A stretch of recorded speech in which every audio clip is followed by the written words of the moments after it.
Hello guys, good morning, good morning. For today's video is dito na naman tayo sa nursery. Araw-araw tayo dito mga idol. Wow! Dami pang trabaho. Dami pang tambak oh. Yan. So, lagi kasi umuulan dito. Kaya, yung napipinding yung mga activities. Guys, malapit na harvestin yan. Dwarf coconut. So mag-ikot tayo sa kabila. Ito kasi dito ano na yan, hybrid yan. Mga naka-reserve yan. Matataas na yan.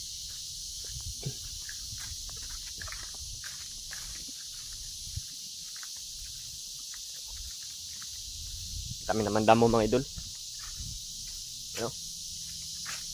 So papadamuhan natin yan sa gusto magdamon yan. You know? Kasi kailangan tanggalin yung mga ganito niya. Mga ganito. Tanggalin dito sa ibabaw. Sa gilid walang problema kasi kayang grass cutter rin yan eh. Yung dito, mga ganito.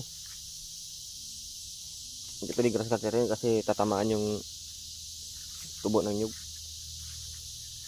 So, mga another gastos na naman ito mga idol. Ito sa kabila, natapos na natin. You know? Tapos na yan. So hindi pa natatapos sa kabila. Sa kabila naman, yan ang itsura niya.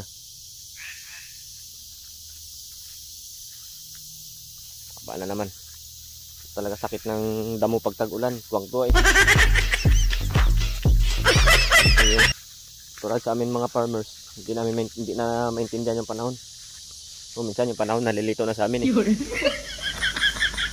Yung tag-init, problema. Tag-ulan naman, problema din. Kasi rin yung tag-ulan, ang problema kasi sa tag-ulan, yung damo mabilis tumubo. Yan o. Yan. So, i-update natin yan pagtapos na damuhan. Bibigyan natin yan. Tulad nito. Grabe.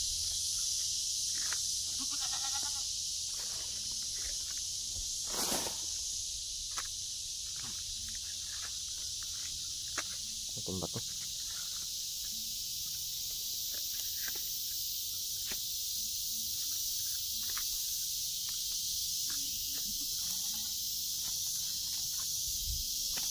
Ano, dapat sukwal na.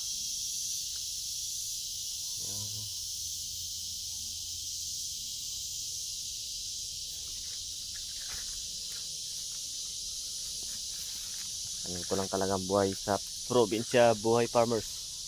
Idol. Araw-araw dito. So, tayo magawa kasi ganun na talaga ang buhay. Hindi tayo pinanganak na rich. Kaya bago magkapira, sakripisyo talaga. Marami pa pagdadaanan. So ayos na yan.